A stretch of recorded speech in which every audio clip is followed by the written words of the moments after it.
Welcome to Mojo TV. బులెటిన్ల ముందుగా headlines. Justice Gopal Gowda రాసిన పుస్తకాన్ని ఆవిష్కరించిన ఏపీ ఉప ముఖ్యమంత్రి పవన్ కళ్యాణ్.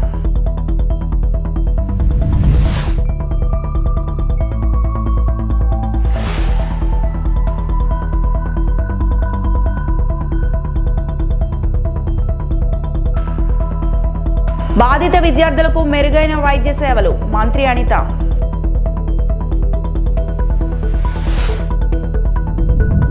పైడితల్లి అమ్మవారికి పట్టు వస్త్రాలు సమర్పించిన అశోక్ గజపతిరాజు.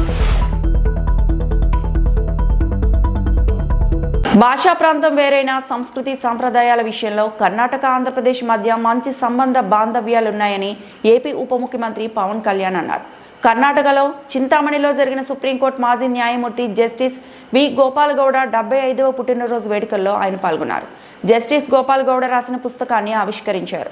చదువులు, నైపుణ్య శిక్షణలో ప్రతిభ చూపిన వారికి అవసరమైన సామాగ్రి అందజేశారు. వివిధ రంగాల్లోని ప్రముఖులను సన్మానించారు. కోలార్, చిక్ బల్లాపూర్ ప్రాంతాల్లో నీటి సమస్య పరిష్కారానికి తమ వంతు సహకారం అందిస్తామని పవన్ హామీ ఇచ్చారు. తన జీవితాన్ని ఎలా జీవించాలి, పదవిలో ఉన్నప్పుడు తన శక్తిని ఎవరి కోసం ఉపయోగించాలి, పదవి దిగాక కూడా తన గళం ఎవరి కోసం వినిపించాలన్న ప్రశ్నకు సమాధానం మన కళ్ళ ముందే నిలబడిన ఒక వ్యక్తి రూపంలో ఉంది. ఆయనే జస్టిస్ వి గోపాల్ గౌడ గారు. ఆయనకు జనసేన తరపున, ప్రజల తరపున నా హృదయపూర్వక జన్మదిన శుభాకాంక్షలు. నాకు గోపాల్ గౌడ గారి సంభాషణలు దొర్లుతూ ఉంటాయి. అలాగే ఇక్కడికి రాగానే చాలామంది పెద్దలంతా మాట్లాడారు. ఇక్కడ మనకి నీటి సమస్య ఉందని, పెన్నార్ మరియు పలార్ నదీ పరివాహక ప్రాంతం మీద 10,000 చదరపు కిలోమీటర్ల వరకు విస్తరించి ఉంది మన పూర్వపు కోలార్ ప్రాంతం. ఒకప్పుడు ఇది సిటీ ఆఫ్ లేక్స్, సరస్సుల నగరంగా పేరుగాంచిన బెంగళూరుకి దగ్గరలో ఉన్న ఈ కోలార్ ప్రాంతంలో దాదాపు 5,000 పైగా చెరువులు ఉన్నాయి. ఈ ప్రాంతం మన దక్షిణాసియా ఖండంలోనే ఎక్కువగా సరస్సులు, చెరువులు కలిగి ఉన్న ప్రాంతం. ఇది మన పూర్వీకులు, మధ్యయుగ పాలకులు నీటి సంరక్షణ, నీటి పరివాహక నిర్వహణ వారికి ఉన్న అపార విజ్ఞానానికి నిదర్శనం.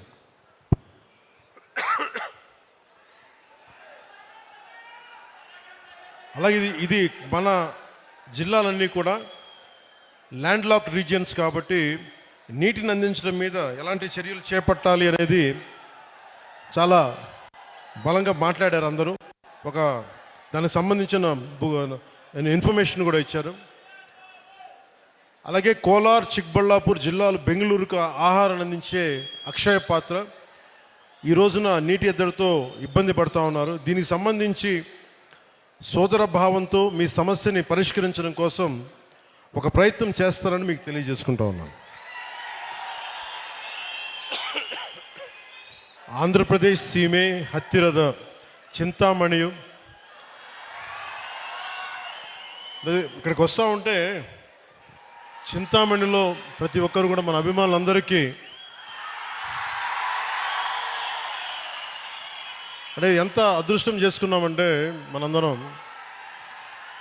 మీ అందరి అభిమానం, మీ అందరి ప్రేమ ఒక మహోన్నతమైన న్యాయమూర్తి 75వ సంవత్సరం పుట్టినరోజుకి మనం అందరం వచ్చి మీ శుభాకాంక్షలు, మీ ఆశీస్సులు ఆయనకి నిండుగా ఉన్నాయి. పార్వతీపురం మన్యం జిల్లా కురుపం ఏకలవ్య బాలికల గురుకుల పాఠశాలలో అస్వస్థతకు గురై కేజీహెచ్లో చికిత్స పొందుతున్న విద్యార్థులను హోంమంత్రి అనిత పరామర్శించారు. బాధితులతో ఆమె మాట్లాడారు. వారి ఆరోగ్య పరిస్థితిని వైద్యులను అడిగి తెలుసుకున్నారు. అనంతరం మీడియాతో అనిత మాట్లాడారు. దృష్టి పెట్టి గ్యాస్ట్రోఎంటాలజిస్ట్ వీళ్ళందరూ కూడా ప్రత్యేకమైన దృష్టి పెట్టి పిల్లలకి ఎప్పటికప్పుడు బ్లడ్ టెస్టులు కూడా చేస్తూ ఎక్కడ కూడా ఎటువంటి ఇబ్బంది లేకుండా చూసుకునే బాధ్యత కూడా తీసుకున్నారు. ఈరోజు ప్రత్యేకంగా నేను కూడా ఈరోజు పిల్లలు వచ్చి ఒకసారి పరామర్శించి పిల్లలు పొజిషన్ ఎలా ఉందని చూడటానికి ఈరోజు నేను కూడా ఇక్కడికి రావడం జరిగింది. బై గాడ్స్ గ్రేస్ పిల్లలందరూ కూడా కోలుకుంటున్నారు, అందరూ కూడా యాక్టివ్గా ఉన్నారు. ఈరోజు ప్రతి ఒక్క పిల్లల్ని కూడా నేను పలకరించడం జరిగింది. ఈరోజు పర్టికులర్గా ఒక ఎక్స్పర్ట్ కమిటీ కూడా, వైద్యుల సహాయంతో ఒక ఎక్స్పర్ట్ కమిటీ కూడా ఏర్పాటు చేసి ఒక నివేదికను తీసుకొని ఏదైతే రూట్ కాజ్ ఏదైతే ఉందో దీని అందరికీ జరగడానికి గల కారణాలు ఏదైతే ఉన్నాయో దాన్ని పరిశోధించి దాని మీద సమగ్రంగా ఒక విచారణ జరిపి పర్టికులర్గా దానికి వే ఫార్వర్డ్ కూడా తీసుకోవడానికి ఈరోజు గవర్నమెంట్ సిద్ధంగా ఉంది. ఈ విషయం తెలిసిన వెంటనే ఎవరైతే దీనికి ముందు బాధ్యత వహించాల్సిన వాళ్ళందరినీ కూడా సస్పెండ్ చేయడం జరిగింది. అట్ ద సేమ్ టైం ఈరోజు మంత్రి గారు కూడా కురుపాం హాస్టల్కి కూడా వెళ్తున్నారు. అక్కడ కూడా ఇన్ఫర్మేషన్ అంతా గ్యాదర్ చేసుకుని ఫర్దర్గా ఎటువంటి ఇబ్బంది లేకుండా చూసుకునే బాధ్యత తీసుకుంటాం. ముఖ్యంగా చిన్నపిల్లలు, అదేవిధంగా ముఖ్యంగా గిరిజనులు అందరికీ పక్షాన ఈరోజు ఆరోగ్య పరిస్థితులు ఎక్కడ కూడా ఇబ్బందులు రాకుండా చూసుకునే బాధ్యత కూడా గవర్నమెంట్ తీసుకుంటుంది. మీ అందరికీ తెలుసు ఈరోజు బిలో ప్రావర్టీ లైన్ వాళ్ళకి కూడా 25 lakhs వరకు కూడా ఈరోజు ఆరోగ్య ఎన్టీఆర్ వైద్య సేవ ద్వారా ముందుకు తీసుకెళ్లే కార్యక్రమాలు కూడా మేము ఎన్నో కార్యక్రమాలు చేస్తున్నాం. వైద్యం పరంగా కూడా ఎవరికి ఎటువంటి ఇబ్బంది లేకుండా చూసుకునే బాధ్యత తీసుకుంటున్నాం. ప్రత్యేకంగా స్కూల్స్లో ఎటువంటి ప్రాబ్లమ్స్ రాకుండా, ఎస్పెషల్లీ వర్షాకాల సమయంలో ఫుడ్ కానీ వాటర్ కానీ ఇచ్చేటప్పుడు ఎటువంటి ప్రాక్టీసెస్ చేయాలన్న దాని మీద కూడా ఒక SOP ఇచ్చి దాని ప్రకారంగా అన్ని హాస్టల్స్లోనే కూడా జరిపించే బాధ్యత కూడా తీసుకుంటాం. అంటే మాత్రం పాటు సదుపాయం లేదు, తాగడానికి మంచి నీళ్ళు కూడా లేదు, ఈ కుటుంబ ప్రభుత్వం అంతా ప్రచార ఆర్పాటం తప్ప ఏమీ లేదని వైసీపీ అంటుంది. వైసీపీ అంటూనే ఉంటుందండి. విషయం ఏంటంటే ఎవరైనా ఎప్పుడైనా లాస్ట్ నేనేమంటానంటే, ఇప్పుడు ఆ ఏరియాలో ఉన్న వాళ్ళు నాకు తెలిసి గిరిజనులు ఇద్దరికి అనుకుంటా డిప్యూటీ సీఎంలు ఇచ్చారు ఆ టైంలో. కనీసం ఏ రోజైనా ఒక ఆశ్రమ పాఠశాలకు వెళ్ళి వాళ్ళు ఏం తింటున్నారు, ఏం తాగుతున్నారు, వాళ్ళ వసతులు ఎలా ఉన్నాయి చూసిన పాపాన పోయారా వాళ్ళు? కానీ ఈరోజు ఎన్డీఏ కూటమి వచ్చిన తర్వాత అలా కాదు, బాధ్యత తీసుకుంటున్నాం. ఎక్కడైనా ఏమైనా లోటుపాట్లు ఉంటే ఇమీడియట్గా చేసే కార్యక్రమాలు శ్రీకారం చుడుతున్నాం. ఈరోజు మంత్రులు సందర్శిస్తున్నారు, సోషల్ వెల్ఫేర్ మినిస్టర్ ఒకవైపున సందర్శిస్తున్నారు హాస్టల్స్ని, ట్రైబల్ వెల్ఫేర్ మినిస్టర్ సందర్శిస్తున్నారు, మా ఇన్ఛార్జ్ మినిస్టర్లుగా ఉన్న మేము వెళ్తున్నాం, మా ఒరిజినల్ జిల్లాలో మేము కూడా వెళ్తున్నాం, హాస్టల్స్కి ఎలా ఉన్నాయి ఏంటని పర్యవేక్షించుకుంటున్నాం. ఆఫీసర్లు వెళ్తున్నారు, ఆఫీసర్ రెగ్యులర్ చెకింగ్స్ చేస్తున్నారు. ఎక్కడ కూడా ఎవరికి ఎటువంటి ఇబ్బంది లేకుండా చూసుకున్నాం. ఇది కూడా అన్ఫార్చునేట్ థింగ్. ఇది కూడా ఎందుకు జరిగిందన్న దాని మీద కూడా సమగ్రంగా విచారించారు. విజయనగరంలో పైడితల అమ్మవారి ఉత్సవాలు వైభవంగా కొనసాగుతున్నాయి. ఈ ఉత్సవాల్లో భాగంగా ఆలయ అనువంశిక ధర్మకర్త గోవా గవర్నర్ పూసపాటి అశోక్ గజపతిరాజు పట్టు వస్త్రాలు సమర్పించారు. సతీమణి సునీల గజపతిరాజు, ఎమ్మెల్యే అతిథి గజపతిరాజు ఇతర కుటుంబ సభ్యులతో కలిసి ఆలయానికి వచ్చి ప్రత్యేక పూజలు నిర్వహించారు. పూజల అనంతరం అమ్మవారి తీర్థ ప్రసాదాలు చిత్రపటాన్ని ఈవో శిరీష, ఉత్సవాల ప్రత్యేకాధికారి మూర్తి ఆయనకు అందజేశారు. ఈ కార్యక్రమంలో ఎంపీ కలిశెట్టి అప్పలనాయుడు తదితరులు పాల్గొన్నారు.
అంబేద్కర్ కోనసీమ జిల్లా అమలాపురం పట్టణంలో 2 కోట్ల రూపాయల వ్యయంతో నిర్మించనున్న అగ్నికుల క్షత్రియ భవనం నిర్మాణానికి ఎక్సైజ్ శాఖ మంత్రి కొల్లు రవీంద్ర ఆదివారం శంకుస్థాపన చేశారు. ఈ సందర్భంగా మంత్రి రవీంద్ర మాట్లాడుతూ సామాజిక వర్గ భవనాలు పిల్లల అభివృద్ధికి దోహదపడతాయని అన్నారు.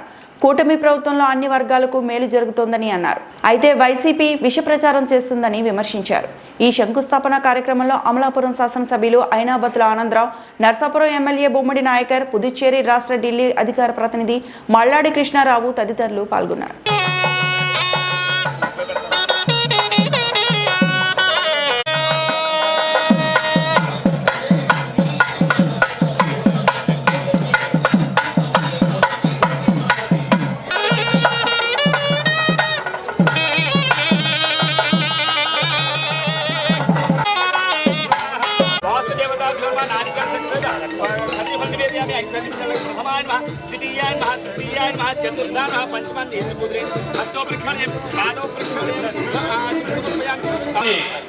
సాధారణంగా ఆహ్వానం పలుకుతున్నాం.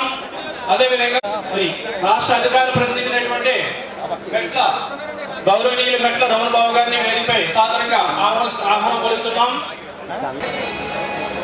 సార్, సోదరులందరూ కూడా మీకు కేటాయించినటువంటి కుర్చీలు ఆశీర్వాదం కావాల్సి.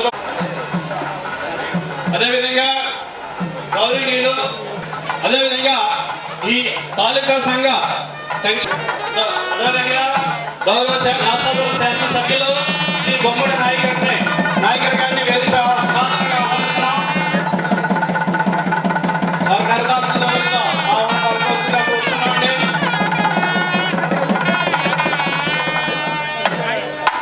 అసెంబ్లీ నియోజకవర్గ కేంద్రమైనటువంటి నాయకర్ గారు కూడా అండగా ఉంది. మేము నలుగురు వెళ్ళి ముఖ్యమంత్రి గారిని కలిసి ఈ ప్రాంతంలో అగ్నికుల క్షత్రియ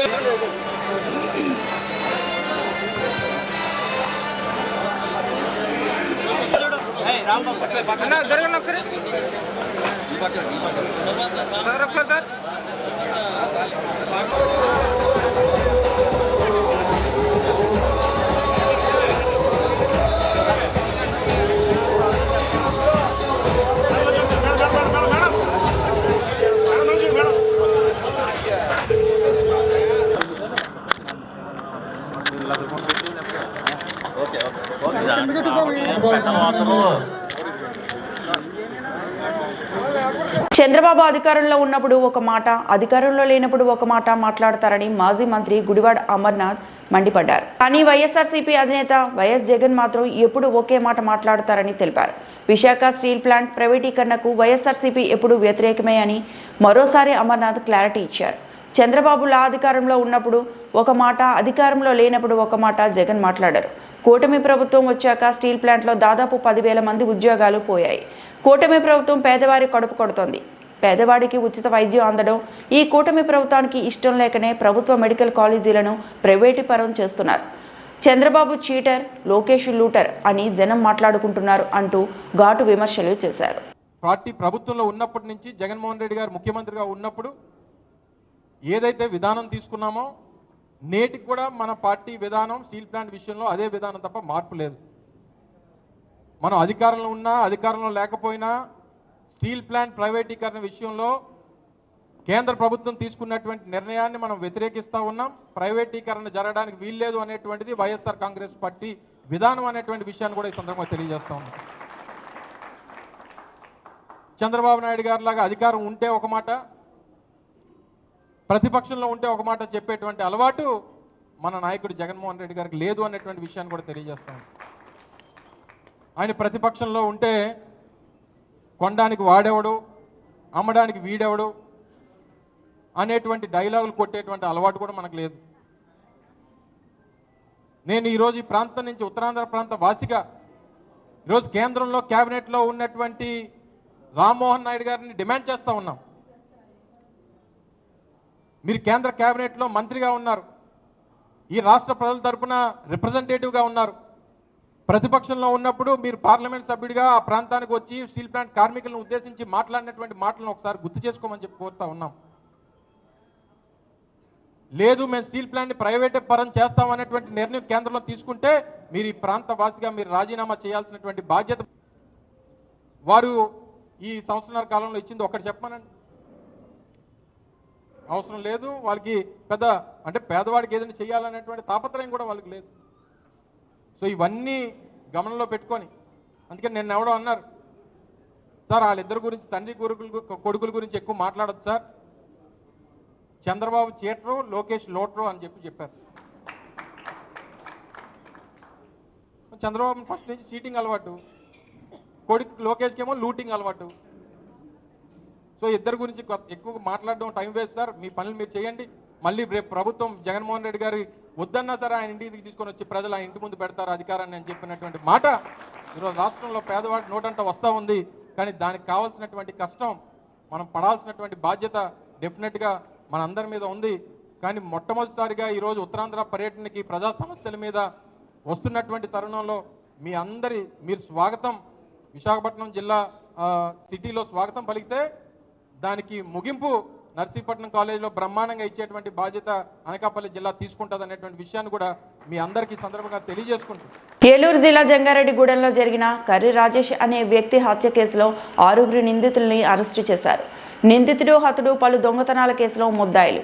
చోరీ సొత్తు పంపకాల్లో వచ్చిన విభేదాల కారణంగా తన అనుచరులతో కలిసి రాజేష్ను హత్య చేసిన కాసిం నిందితుల వద్ద నుండి 2 చాకులు, 3 ద్విచక్ర వాహనాలు, 5 మొబైల్ ఫోన్లు స్వాధీనం చేసుకున్నారు.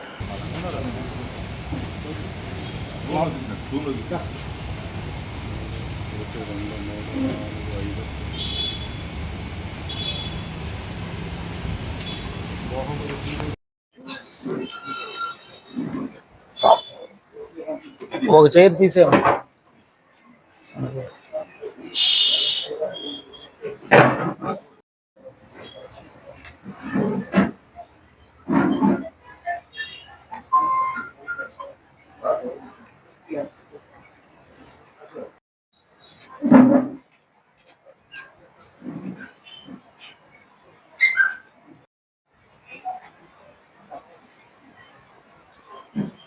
ఓకేనా?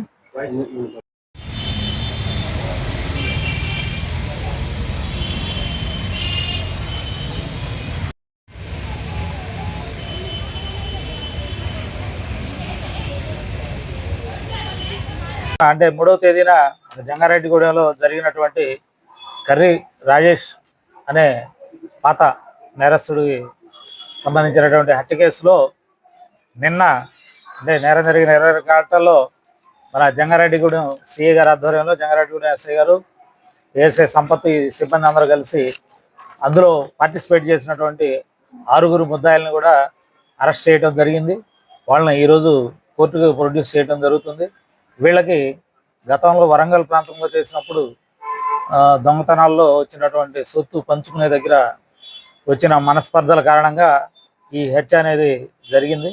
ఇతను రాజేష్ ఇంటి దగ్గర ఉండగా వీళ్ళు వెళ్ళి అతన్ని తీసుకొని బైనేరు ఒడ్డులో అతన్ని పొడిచి గొంతు కట్ చేసి చంపడం అనేది జరిగింది.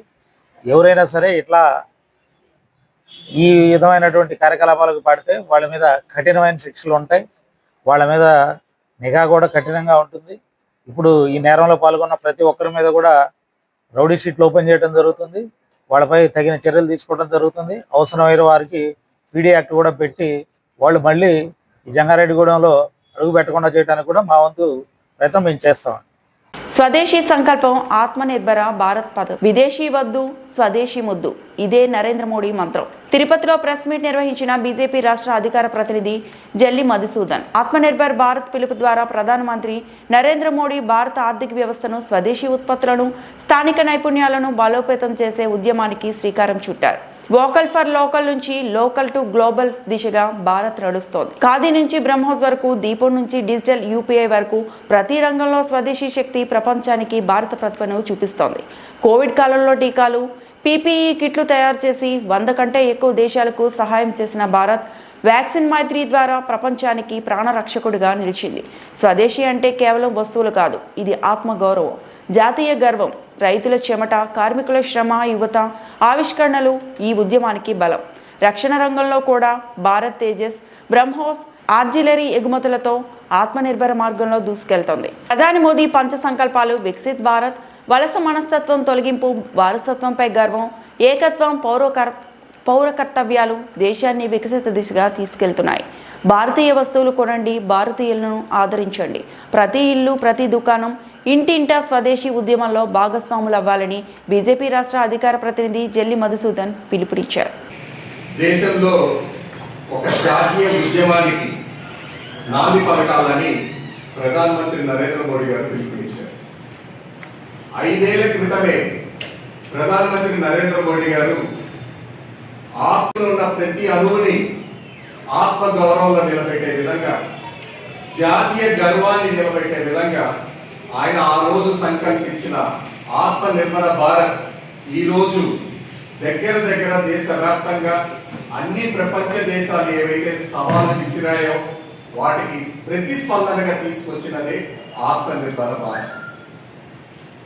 అదే కాకుండా మనకు తెలుసు, గతంలో 5-10 ఏళ్ళుగా చూస్తే ప్రతి దేశంలో ఉన్న ప్రతి గ్రామంలో కానీ రాష్ట్రంలో ఉన్న విశిష్టత కానీ మన్ కీ బాత్ కార్యక్రమంలో ఆయన తీసుకుంటున్నటువంటి విషయాలు ఏవైతే ఉన్నాయో అన్ని రంగాలు, శ్రామిక రంగం కానించి, వ్యవసాయ రంగం కానించి, ఇండస్ట్రీస్ కానించి, ఐటీ టెక్నాలజీ, ఇన్ఫర్మేషన్ టెక్నాలజీ కానించి అన్ని రంగాలలో మనకున్న శక్తి, మనకున్న బలము, మనకున్న సంకల్పము, మనకున్న చేతి నైపుణ్యము, మనలో ఉన్న దృఢమైన ఒక పట్టుదలకి నిదర్శనంగా ఆయన తీసుకొచ్చినదే మన్ కీ బాత్ లో చూపిస్తున్న ధైర్యాన్ని, అంటే ప్రతి భారతీయుడిలో కూడా మన శక్తి ఏందో అని నిరూపించేదానికి తీసుకొచ్చారు. ఒక్క మాటలో చెప్పాలంటే స్వామి వివేకానంద గారు ఏ రోజో చెప్పారు, ప్రతి అణువు కూడా దేశం కోసం ఉపయోగపడాలి. స్వరాజ్ అంటే రాజకీయ స్వేచ్ఛనిస్తుంది, స్వదేశీ అంటే ఆర్థిక స్వేచ్ఛనిస్తుందని ఆ రోజే స్వామి వివేకానంద గారు చెప్పడం జరిగింది. దాన్ని మూల సంకల్పంగా తీసుకొని ఈ రోజు దేశవ్యాప్తంగా మనకు తెలిసిన విషయాలు 3 ఉన్నాయి. Make in India, make for global. అంటే అన్ని రంగాలు కూడా ఏవైతే టెక్నాలజీ పరంగా కానీ, స్మాల్ స్కేల్ ఇండస్ట్రీ కానీ, హెవీ స్కేల్ ఇండస్ట్రీస్ కానీ, అలాగే వ్యవసాయ రంగానికి కానీ, వీటన్నిటిని ఒక కొత్త దిశగా తీసుకెళ్తూ ఆత్మనిర్భరంలో భాగంలోగా 2 అంతర్రాష్ట్ర దొంగలను అరెస్టు చేసిన రాయచోటి డీఎస్పీ కృష్ణమోహన్. అన్నమయ్య జిల్లా రాయచోటిలో వరుస దొంగతనాలు, చైన్ స్నాచింగ్లకు పాల్పడుతున్న 2 అంతర్రాష్ట్ర దొంగలను అరెస్టు చేసినట్లు రాయచోటి డీఎస్పీ కృష్ణమోహన్ తెలిపారు. రాయచోటి అర్బన్ పోలీస్ స్టేషన్లో ఏర్పాటు చేసిన మీడియా సమావేశంలో ఆయన మాట్లాడుతూ కడపకు చెందిన షేక్ నౌమాస్ అలియాస్ మస్తాన్, హైదరాబాద్కు చెందిన మహమ్మద్ షా అలీ జబ్రీ అలియాస్ సోహెల్ అనే 2 దొంగలను అరెస్టు చేసి వారి వద్ద నుంచి సుమారు 30,80,000 విలువ గల 312 గ్రాముల బంగారు ఆభరణాలు, 150 గ్రాముల వెండి ఆభరణాలతో పాటు ఓ బుల్లెట్ బైక్ వాహనాన్ని స్వాధీనం చేసుకున్నామన్నారు. పట్టుబడ్డ నిందితుల్లో కడపకు చెందిన షేక్ నౌమాస్ అలియాస్ మస్తాన్పై 9 కేసులు ఉండగా హైదరాబాద్కు చెందిన మహమ్మద్ షా అలీ జబ్రీ అలియాస్ సోహెల్పై తెలంగాణ, ఆంధ్రప్రదేశ్ రాష్ట్రాల్లో 175 చోరీ కేసులు నమోదు అయినట్లు డీఎస్పీ కృష్ణమోహన్ వివరాలను వెల్లడించారు.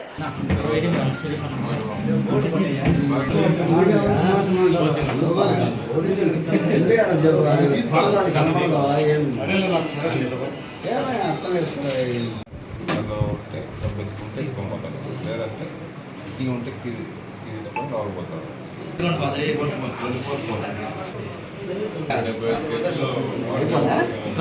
అందులో ఉంటే పెట్టుకుంటే ఇవ్వబోతాడు, లేదంటే ఇది ఉంటే ఇది తీసుకొని రాకపోతాడు. నిన్నటి దినం సాయంత్రము అనగా 4/10/2025 తేదీ నిన్న సాయంత్రం, మళ్ళీ ఈరోజు 5/10/2025 తేదీ ఉదయం ఒక 2 దొంగల్ని మనం అరెస్ట్ చేయడం జరిగింది రాయచోటి అర్బన్ పోలీసు వాళ్ళు. దీంట్లో షేక్ నౌమాన్ అలియాస్ మస్తాన్, వయసు 24 సంవత్సరాలు, తండ్రి మొహిద్దీన్. ఇతను మన కడప టౌన్ వాస్తవ్యుడు. ఇతను ఇళ్ళ దొంగతనాలు చేస్తాడు. ఇతను పాత నేరస్తుడే. ఇతను రాయచోటి పోలీస్ స్టేషన్ పరిధిలో 4 ఇళ్ల దొంగతనాలలో ఇతను అరెస్ట్ చేయడం జరిగింది. ఇతను ఏప్రిల్ నుండి ఈ దొంగతనాలు చేయడం జరిగింది. మనకి అన్నమయ్య జిల్లా ఎస్పీ గారు శ్రీ ధీరాజ్ పునుగులి గారు ఐపీఎస్ గారి ఆదేశాల మేరకు ఈ యొక్క ఇళ్ల దొంగతనాలు, చైన్ స్నాచింగ్ చేసే వాళ్ళ మీద నిఘా వేయడం జరిగింది. మేము తర్వాత సిసిఎస్ పోలీస్ స్టేషన్ అన్నమయ్య జిల్లా వాళ్ళ ఇద్దరికి సంయుక్తంగా మనము ఈ కేసుల మీద నిఘా పెట్టి దీంట్లో భాగంగా నిన్నటి దినము ఈ నౌమాన్ అలియాస్ మస్తాన్ అనే అతన్ని అరెస్ట్ చేయడం జరిగింది. అరెస్ట్ చేసి అతని దగ్గర నుండి మొత్తము ఈ 4 కేసులకు సంబంధించి 215 గ్రాముల బంగారు, 150 గ్రాముల వెండి ఆభరణాలు రికవరీ చేయడమైంది. దీని యొక్క విలువ సుమారుగా 21,30,000 ఉంటుంది. దీంట్లో ఈ 4 కేసులే కాకుండా కడప జిల్లాకు సంబంధించిన 3 కేసులు కూడా ఇతను అడ్మిట్ అయ్యాడు. టోటల్గా ఇతను 7 కేసులు మనకి ఒప్పుకోవడం జరిగింది. ఇతని మీద ఇంత మునుపు పొద్దుటూరు 1 టౌన్లోను, 2 టౌన్లోను, బనగానపల్లి, ఎర్రగుంట్ల, మైదుకూరు, జమ్మలమడుగు, కాజీపేట ఈ పోలీస్ స్టేషన్లో ఈ దొంగతనాల కేసులు ఉన్నాయి. ఇతను పాత నేరస్తుడు. ఇతను ఈరోజు మేము ఈ దర్యాప్తు కంప్లీట్ చేసుకున్న తర్వాత రిమాండ్ చేయడం జరుగుతుంది. అదేవిధంగా ఈరోజు ఉదయం సిసిఎస్ పోలీసులు, రాయచోటి అర్బన్ పోలీసులు సంయుక్తంగా ఈ యొక్క చైన్ స్నాచింగ్కి పాల్పడుతున్న ఈ హైదరాబాద్ తెలంగాణ వాసేవుడు ప్రస్తుతం కడప టౌన్లో మోచపేటలో ఉంటా ఉన్నాడు. Mohammed Shah Ali Jabri alias Sheikh Mohammed Rehman alias Abdullah alias Sohail. ఇతనికి 39 ఇయర్స్. ఇతను కూడా పాత నేరస్తుడే. ఇతని మీద తెలంగాణలో సుమారుగా 175 కేసులు ఉన్నాయి. ఇతను అన్ని చైన్ స్నాచింగ్ కేసెస్. ఇతన్ని కూడా అరెస్ట్ చేసి మన రాయచోటి టౌన్కి సంబంధించిన 2 కేసుల్లో రికవర్ చేయడం జరిగింది. ఒకటి రీసెంట్గా మనకి జరిగింది రాయచోటి టౌన్లో, ఇంకొకటి 2023లో జరిగిన కేసు కూడా ఇతను అడ్మిట్ కావడం జరిగింది. అదేవిధంగా కడప జిల్లా చెన్నూరు పోలీసులకు సంబంధించిన కేసులో కూడా ఇతన్ని అరెస్ట్ చేయడం జరిగింది. ఆ కేసు కూడా ఇతను ఒప్పుకోవడం జరిగింది. ఇతని దగ్గర నుండి మొత్తము ఈ 3 తాలిబొట్టు చైన్లు అంతా కూడా 95 గ్రాముల బరువు ఉంటుంది. అది దాని విలువ సుమారు 9,50,000 రూపాయలు. ఇతన్ని కూడా ఈరోజు మనం అరెస్ట్ చేయడం జరిగింది. దీంట్లో కూడా తరో ఇంటరాగేషన్ చేసి ఇతను కూడా ఈరోజు రిమాండ్ చేయడం జరుగుతుంది. మొత్తం మీద మా ఎస్పీ శ్రీ ధీరాజ్ ఐపీఎస్ గారి యొక్క ఆదేశాల మేరకు మా టౌన్ ఇన్స్పెక్టర్ గారు శ్రీ చలపతి గారు, తర్వాత వాళ్ళ ఎస్ఐలు బాలకృష్ణ, జహీర్, అదేవిధంగా సిసిఎస్సిఏ గారు చంద్రశేఖర్ గారు, వాళ్ళ ఎస్ఐఎస్ రామకృష్ణ, తర్వాత మా సిబ్బంది అమర్నాథ్, బాబ్జీ, రామకృష్ణ, సురేంద్ర మరియు సిసిఎస్ సిబ్బంది బర్కత్, మహేంద్ర వీళ్ళంతా కూడా ఒక టీమ్గా తయారు చేసి ఈ యొక్క నేరాలు చేసే వాళ్ళ మీద నిఘా పెట్టి మా యొక్క ఎస్పీ సార్ యొక్క ఆదేశాల మేరకు ఈరోజు నిన్న అరెస్ట్ చేయడం జరిగింది. వీళ్ళందరూ కూడా రివార్డు కోసం అని చెప్పి మా ఎస్పీ గారికి మేము రికమెండ్ చేయడం జరుగుతుంది. కాబట్టి మా వైపు నుంచి ప్రజలకు విజ్ఞప్తి ఏమంటే, మేము ఈ దొంగలు ఇంటరాక్ట్ చేసినప్పుడు మా దృష్టికి వచ్చినట్టు ఏమంటే, చాలామంది ఇండ్లకి తాళాలు వేయకుండానే అట్లే ఓపెన్గా పెట్టుకొని వాళ్ళు నిద్రపోవడము, పైన డాబా మీద పండుకోవడము ఈ రకంగా చేస్తూ ఉన్నారు. దానివల్ల ఏమంటే ఈ యొక్క దొంగ ఈ వార్తలు ఇంతటితో సమాప్తం.